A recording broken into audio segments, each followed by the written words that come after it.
En el curso de ecología, con ustedes, estudiantes de cuarto turismo, pues vamos a hablar de un tema muy importante que va a ser la biosfera y sus procesos. Entonces, lo primero de lo que vamos a hablar es sobre qué es biosfera, recordar un poquito porque es un tema ya bastante sonado y que ya habíamos platicado en otras ocasiones desde que vimos la organización de los niveles ecológicos. Entonces, pues ya tienen ahí una definición previa, pero siempre es bueno recordar antes de hablar de ella. Entonces, en clases anteriores, incluso con sus exposiciones, pues ustedes dieron a conocer los temas relacionados a las propiedades emergentes de los ecosistemas. Y bueno, eso es parte de esas interacciones entre la materia, la energía, cómo se mueve la energía y la materia dentro de los ecosistemas y toda esa teoría, ¿verdad?, que ustedes expusieron. Ahora pues vamos a ver ya a todos los ecosistemas y unidades climáticas, o sea, los biomas, como un todo. Entonces vamos a hablar de la biosfera, que engloba al final de cuentas pues todas esas interacciones, todos los biomas, todos los ecosistemas, las comunidades ecológicas, poblaciones, todo, ¿verdad? Los engloba. Entonces vamos a hablar de la biosfera y sus procesos. Primero, pues la definición de biosfera, ¿verdad? Entonces, los procesos que rigen el funcionamiento de la biosfera son los mismos que rigen el funcionamiento de un ecosistema particular del planeta, o sea, las mismas propiedades, ¿verdad? La misma manera de manejarse, ¿verdad? En cuanto a productividad y todas las propiedades emergentes que vimos. Entonces, es como ver un ecosistema pero en grande, a escala planeta, ¿verdad? Entonces, la biosfera es un ecosistema gigante, ¿verdad? Pero bueno, la vemos como biosfera, como un todo. Entonces, acá está lo que les acabo de decir. La biosfera es el ecosistema más grande que se puede concebir. O sea, es el más grande, está lleno de elementos o factores bióticos y abióticos. A ver, recuérdenme qué son los bióticos. ¿Tienen vida o no tienen vida? Diseño, Muy bien, tienen si vida. la tienen. ¿Y los abióticos? Son los que no tienen vida. Muy bien. Definiciones bastante simples, pero que a veces se nos olvidan. Muy bien. Entonces, los factores bióticos son todos aquellos con vida, ¿verdad? Todos los seres vivos, toda la fauna, la flora, los seres microscópicos, todo aquel ser vivo es el factor biótico en la biosfera de todo el planeta. Y los factores abióticos serían nuestra atmósfera, los gases que nos rodean, el aire, la litosfera, los minerales, el suelo, la tierra, y la hidrosfera, que es el agua. Entonces, esos son los factores abióticos en este gran ecosistema a escala planeta, ¿verdad? Que es la biosfera. Entonces, por esta razón, describir sus propiedades es una tarea difícil, porque no es a una escala pequeña, medible y controlable, sino que estamos hablando de todo un planeta. Entonces, la biosfera muestra un patrón de flujo de energía entre ecosistemas. Tiene su propia estructura trófica global, su propia productividad promedio neta, eh, promedio, ¿verdad? Y sus eficiencias ecológicas particulares. O sea, a nivel, pues, planeta Tierra tiene todas estas propiedades. Asimismo, la biosfera manifiesta un patrón de movimiento de la materia a través de los ciclos biogeoquímicos atmosféricos. Estamos hablando del ciclo del carbono, del nitrógeno, del agua. Entonces estamos hablando de que ya estas propiedades no se dan a pequeña escala, sino a una escala mucho más grande, con ciclos biogeoquímicos. Ya no solo es una transferencia de energía y materia, pues pequeña. Entonces, todo esto se da en la biosfera, que es como un ecosistema, lo mismo, pero a gran escala. Entonces, si queremos una forma fácil de definir a la biosfera, podría ser como parte de la Tierra en donde se encuentran los seres vivos, ¿verdad? Pero ya sabemos que engloba tanto los factores abióticos como bióticos, o sea, los seres vivos y estas tres capas de la Tierra: atmósfera, litosfera e hidrosfera. Si no lo tiene muy claro, les recuerdo, atmósfera es la parte gaseosa que rodea al planeta, donde se encuentra el aire y el oxígeno que respiramos. La litosfera es la Tierra, los continentes, ¿verdad? Los América, Asia, Europa, Oceanía, pues todo ahí englobado.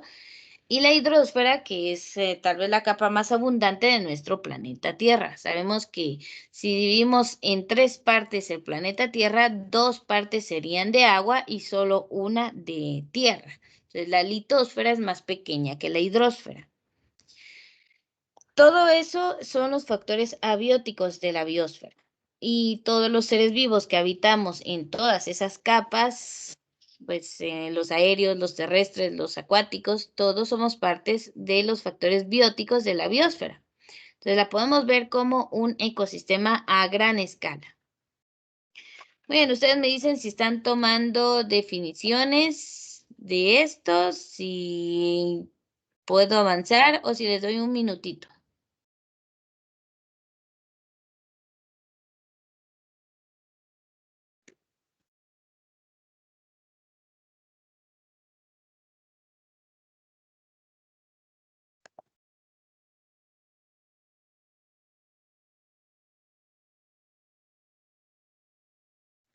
Muy bien, como no hay respuesta, me imagino que puedo pues avanzar.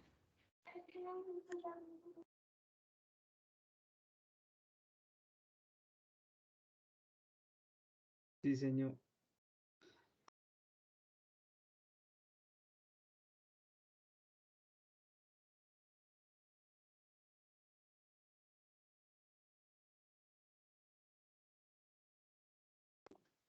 Muy bien, entonces, pues para comprender un poquito mejor esto, la materia y la energía que salen de un ecosistema pasan al ecosistema adyacente, o sea, al siguiente. Todo lo que ocurre en un ecosistema afecta al siguiente ecosistema, ¿verdad? Entonces, pasa de uno a otro. Todo lo bueno que ocurre en un ecosistema afecta al siguiente. Lamentablemente, todo lo malo que ocurre en un ecosistema afecta al siguiente. Entonces hay que recordar eso. Bueno, y las que entran a un ecosistema provienen de otro, o sea, toda la energía que entra a un ecosistema viene de otro más, ¿verdad?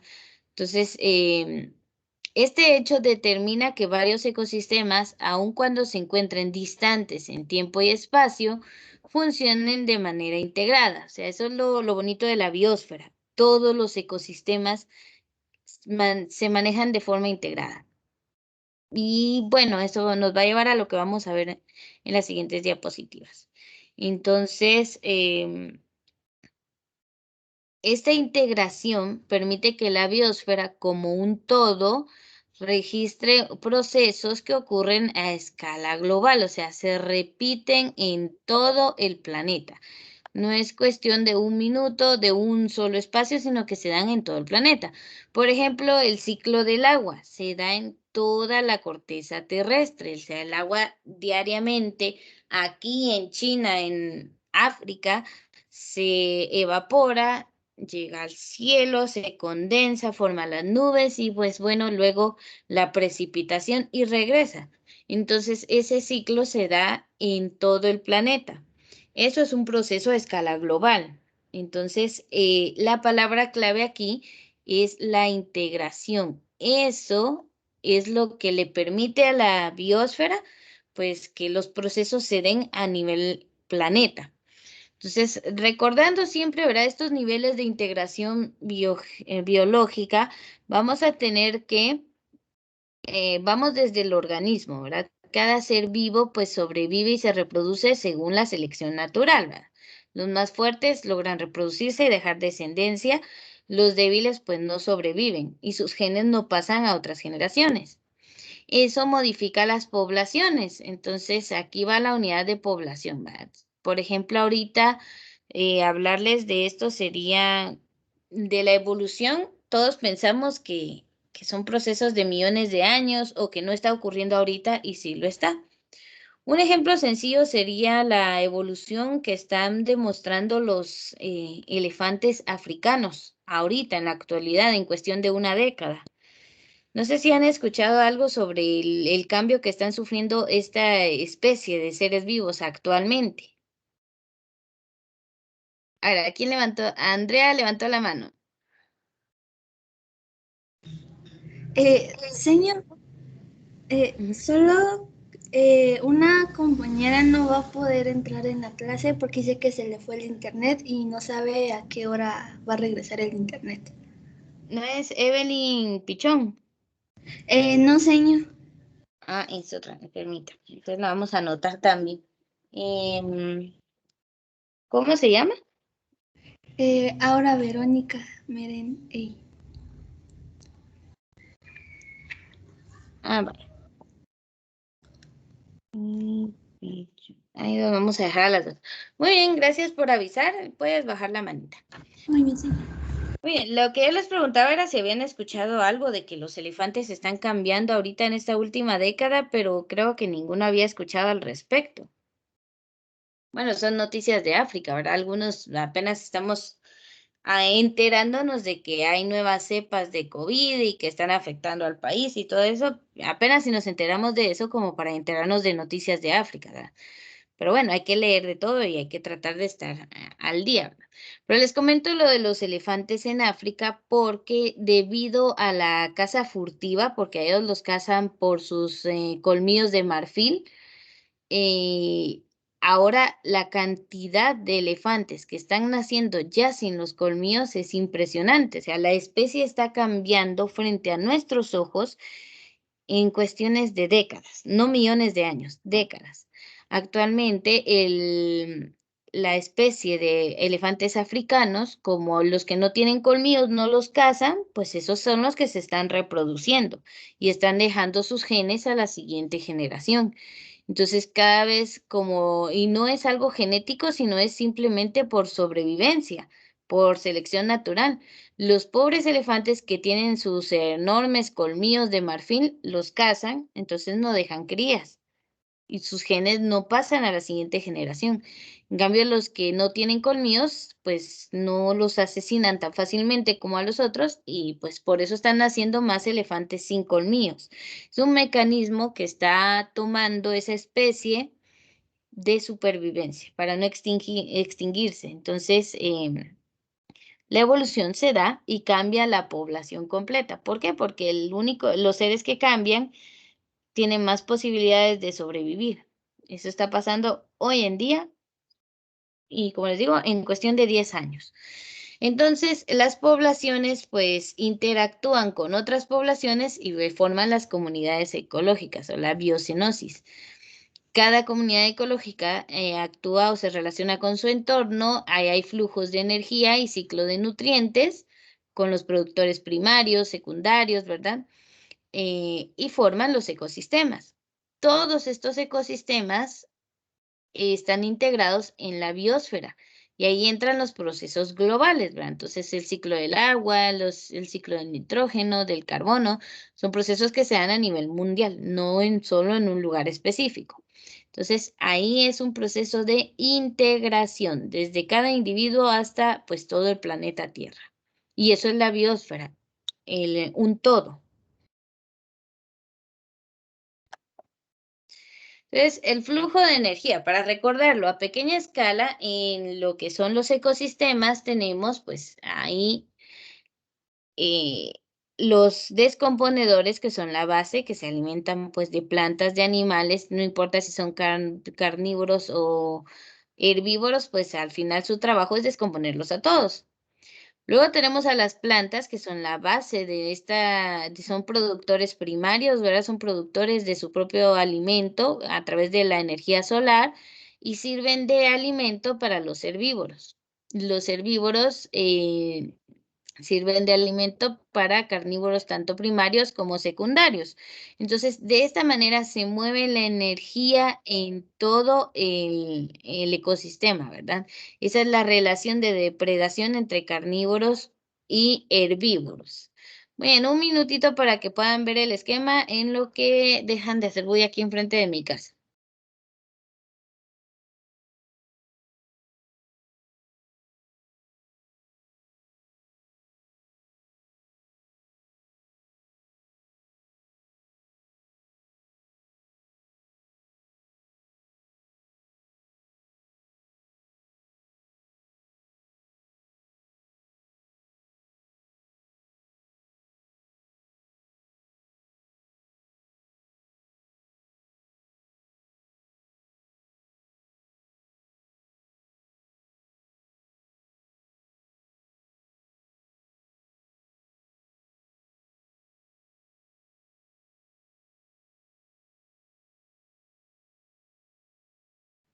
Muy bien, ya pasó. Entonces, bueno, ustedes expusieron bastante sobre estos movimientos de energía, de materia, ¿verdad? En los ecosistemas que al final de cuentas corresponden a todo lo que ocurre en el planeta Tierra, ¿va? Entonces, esto se da a pequeña escala en lo de cada ecosistema, pero se da a nivel mundial, ¿verdad? Siempre siguiendo el orden porque se repite en todo el planeta. Bueno, ahora vamos a hablar de varios fenómenos. Ay, permítanme un segundito.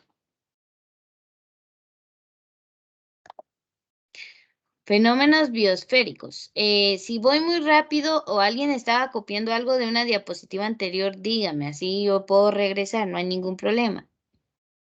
Hoy el contenido es bastante cortito. Solo hay una persona que no logra ingresar. Le estoy dando a aceptar aquí, pero no ingresa. Es Anthony. Veamos.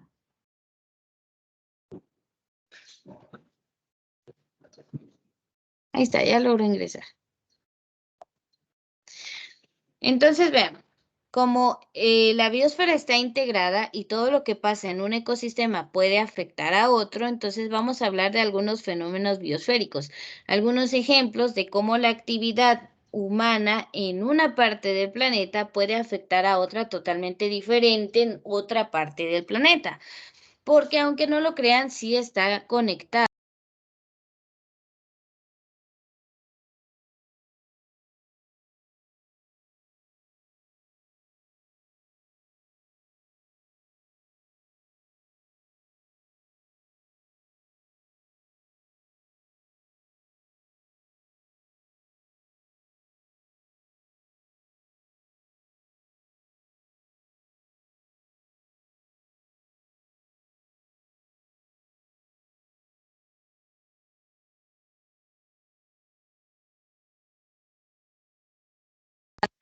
Bien, entonces hablemos de este primer ejemplo de fenómenos biosféricos.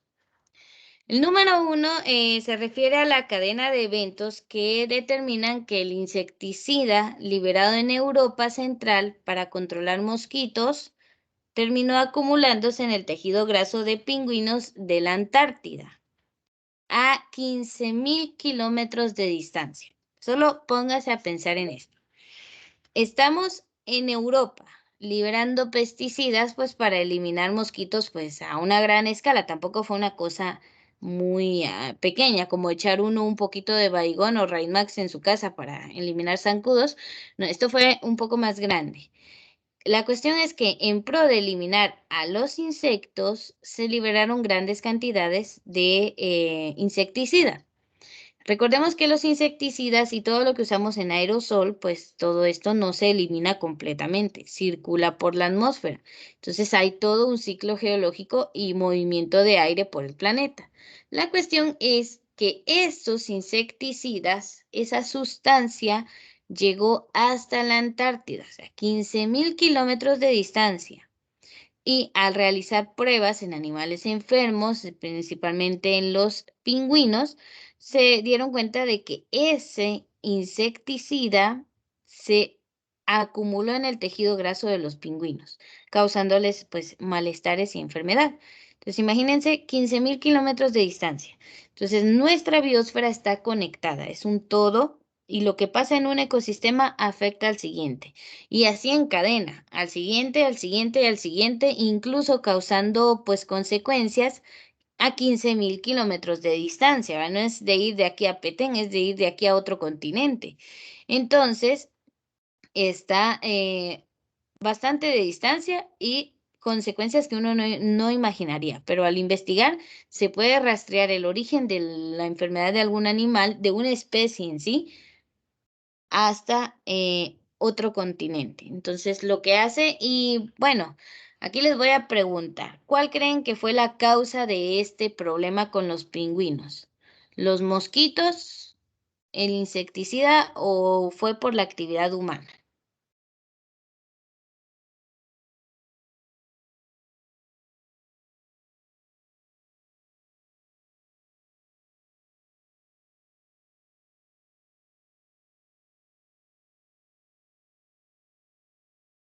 A ver, ¿alguien tiene una idea? ¿Cuál sería el responsable acá de todo esto?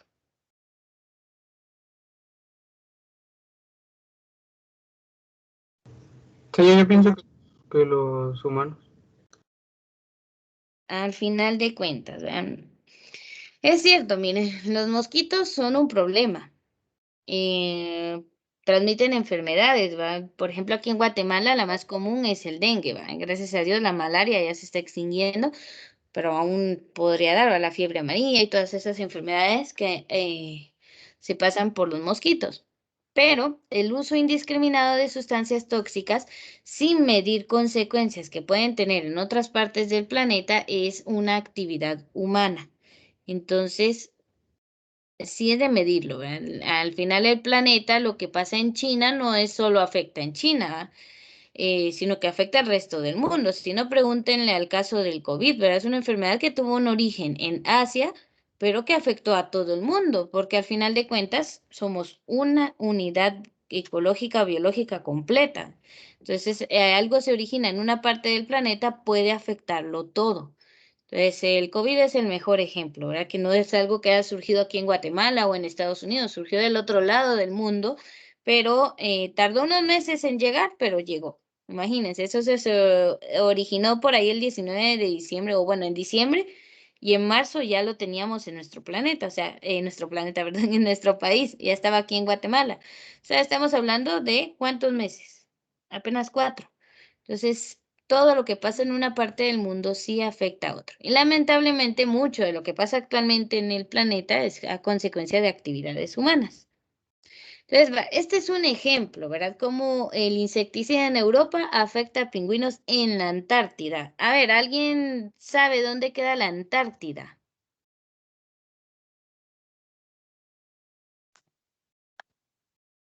¿Estaremos hablando del Polo Norte o del Polo Sur?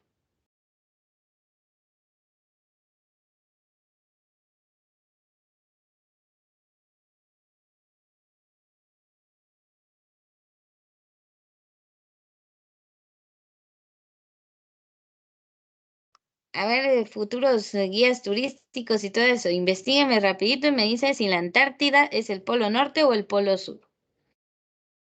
Porque aparte está la Antártica, con C, Antártica. Pero ahorita estamos preguntando de la Antártida.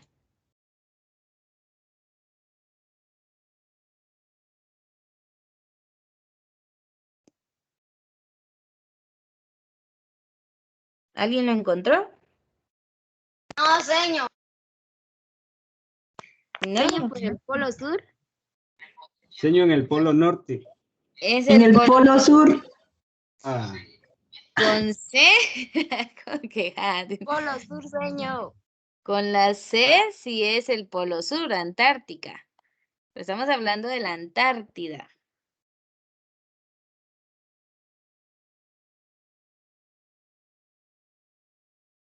Antártida continente, dice acá.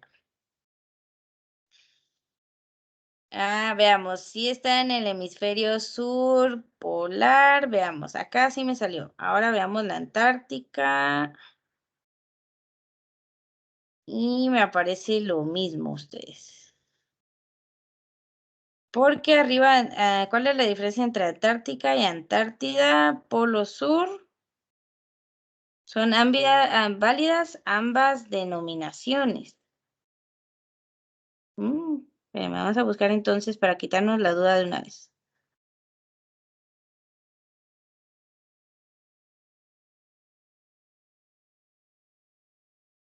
Ahorita les digo. Bueno, y el Polo Norte es como norte geográfico, nada más. ¿Qué hay en el Polo Norte? Santa Claus dice. Vamos a ver. Como región ártica. Bueno, a ver, creo que había una confusión acá. Según lo que estaba leyendo ahorita, Antártida y Antártica significan lo mismo, que sería el polo... Ay, vamos a ver, quiero borrar esto, ahí está. Que sería el polo sur, al sur de Chile. Y región ártica sería el norte, pero vamos a corroborarlo bien.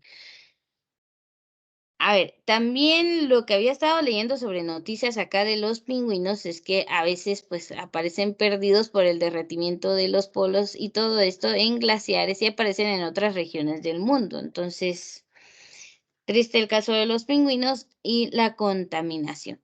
Voy a averiguar bien esto. Ahora, según, con lo que dijeron las compañeras, sí, esto sería el polo sur.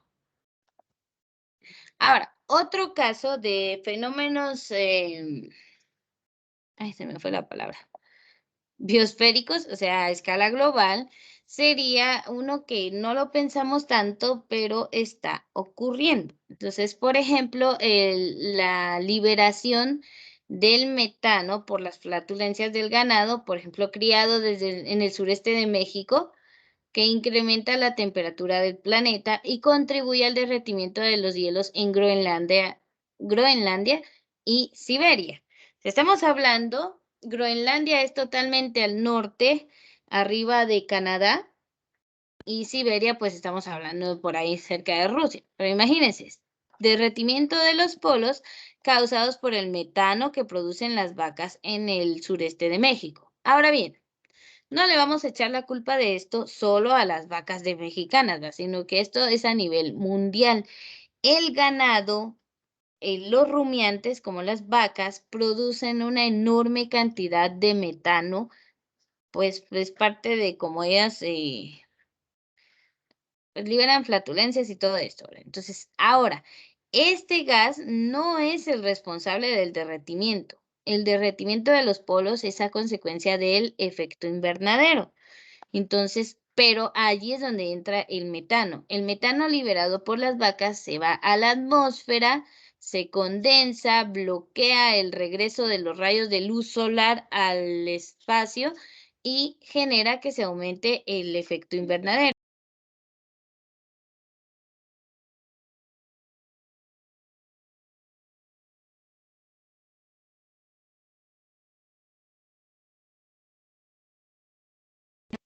Entonces, el efecto invernadero pues causa que los rayos de luz solar ingresen a la Tierra, pero no puedan salir. Se quedan rebotando en el interior, aumentando la temperatura global y eso es lo que lleva al derretimiento de los polos. Entonces, no es culpa directamente de la vaca, es culpa de la actividad humana porque consumimos demasiada carne, necesitamos más ganado. Para el ganado se gasta agua, arrasan con bosques, con tierras y bueno, las vacas, cada una de ellas libera una cantidad de metano. Entonces, al final, responsable de alterar todos estos ciclos geológicos en el planeta Tierra, pues lastimosamente sigue siendo el ser humano. Entonces, cada vez que nosotros comemos carne, estamos apoyando esta industria que al final de cuentas está produciendo todo esto. No es para que dejen de comerla y que sean veganos o algo así, no, sino que simplemente hay que ser conscientes, ¿verdad? De que todos los beneficios o lo que obtenemos actualmente de manera sencilla, a veces conllevan a procesos que están dañando el planeta. Entonces hay que ser conscientes con ello. Ah, ya se logró conectar, Evelyn, muy bien. Entonces, este es un ejemplo de cómo algo que ocurre en México está ayudando a algo que pasa en Groenlandia y Siberia. para que entendamos entonces que los ecosistemas de nuestro planeta están conectados y lo que pasa en un lado del mundo puede afectar al otro lado también. Entonces, es bastante triste que al final todas estas consecuencias son producto de la actividad humana.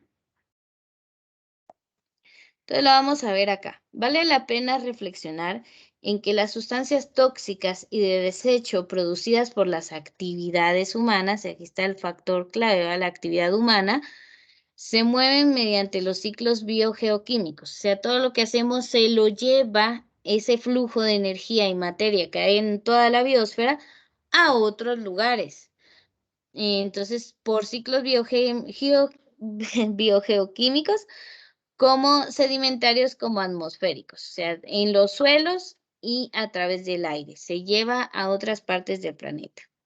Entonces, el conocimiento de las rutas que siguen las sustancias tóxicas por los ciclos de los ecosistemas permite entender y predecir la manera en que éstas circulan a través de la biosfera. O sea, si entendemos cómo se mueve el aire, el agua, la energía en nuestro planeta Tierra, podemos predecir en dónde va a llegar a afectar pues lo que estamos haciendo. Créanme, los de las grandes industrias saben qué parte del planeta están afectando, pero aún así lo siguen haciendo. Entonces, como sucede con los compuestos radioactivos, los metales pesados, producto de la minería, por ejemplo, y desechos industriales y domésticos, entre otros. Si hablamos de contaminación, no solo podemos mencionar es que son las industrias. También lo que generamos nosotros en nuestra casa puede producir contaminación. Entonces, podemos evitar la contaminación a nivel doméstico y bueno, nos falta luchar acá en el proceso industrial. Por ejemplo, países como en la India, hay ciudades totalmente dedicadas a la industria en donde respirar el aire ahí equivale a que uno se fume una cajetilla completa de cigarros. Entonces, la contaminación está afectando la calidad de vida, pero como la industria debe seguir, pues ahí es donde hay problemas, ¿verdad? Ahí donde tendríamos que empezar a aplicar el famoso desarrollo sostenible, ¿verdad? Que es seguir creciendo en el sector económico y social, pero sin descuidar el medio ambiente. Entonces, bueno, esto es la manera de entender que la biosfera es un todo y lo que hacemos afecta a todo el planeta. Entonces, no es solo de ver, la contaminación en tal lugar está horrible porque eso va a llegar a nosotros en algún momento y de alguna forma. Entonces, es bastante complicado esto de los procesos y la integración que hay en la biosfera. O sea, es un solo planeta, no estamos divididos. El único que hace fronteras es el ser humano. Por ejemplo, no sé si escucharon noticias del famoso muro entre México y Estados Unidos. El muro está construido para que los inmigrantes pues no pasen al siguiente país, ¿verdad? Eso es cuestión humana completamente. ¿Qué pasa con los animales que estaban acostumbrados en sus rutas migratorias a pasar de un lado del muro a otro? O sea, antes no había muros, simplemente pasaban. El río queda de un lado del muro. ¿Qué pasa con los animales que están del otro lado? Entonces son pequeñas cosas que no tomaron en cuenta y que realmente están afectando a la fauna de ese lugar, porque los animalitos no ven fronteras, ellos ven su territorio, su hábitat. Entonces, al final seguimos cayendo en lo mismo, ¿verdad? Actividades humanas, lamentablemente. Pero bueno, no es para entristecernos y sentirnos mal, sino para empezar a buscar soluciones y a entender por qué estamos como estamos. Entonces, lo que nos queda en cuanto a contenido, aquí terminamos. Lo siguiente es nuestra actividad de reforzamiento.